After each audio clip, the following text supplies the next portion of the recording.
अस्सलाम वालेकुम व्यूअर्स, कैसे हैं आप? उम्मीद है कि आप खैरियत से होंगे।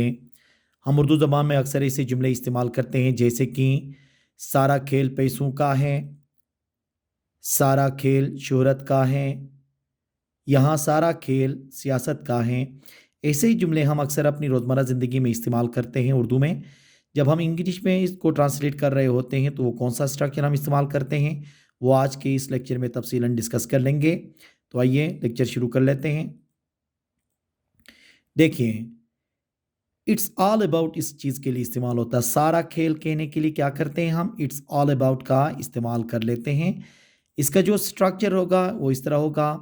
इट्स ऑल अबाउट के बाद हम अदर वर्ब, मतलब यहाँ पे हम ऑब्जेक्ट भी इस्तेमाल कर सकते हैं या तो वर्ब इस्तेमाल कर सकते हैं। अगर वर्ब हम इस्तेमाल करेंगे तो वर्ब की हम फोर्थ फॉर्म इस्तेमाल करेंगे, या तो कोई नाउन भी यहाँ पे आ सकता है।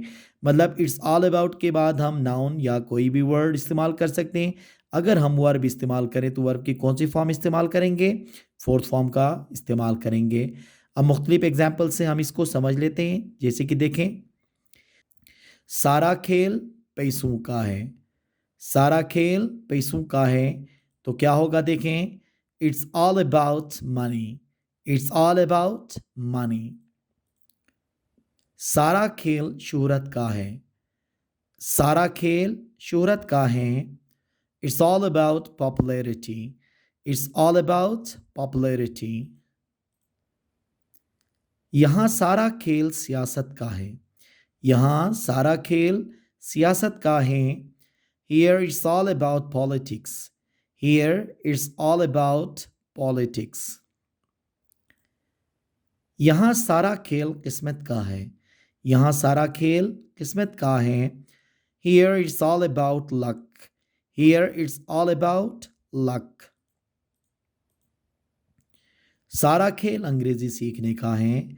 सारा खेल अंग्रेजी सीखने का है। It's all about learning English. It's all about learning English.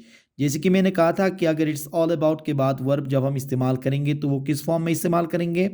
Fourth form, मतलब आईएनजी फॉर्म में इस्तेमाल करेंगे। तो इसलिए हमने यहाँ पे क्या किया? सीखना है, तो सीखना क्या है? वर्ब है। तो इसलिए क्या हो गया ये? It's all about learning English.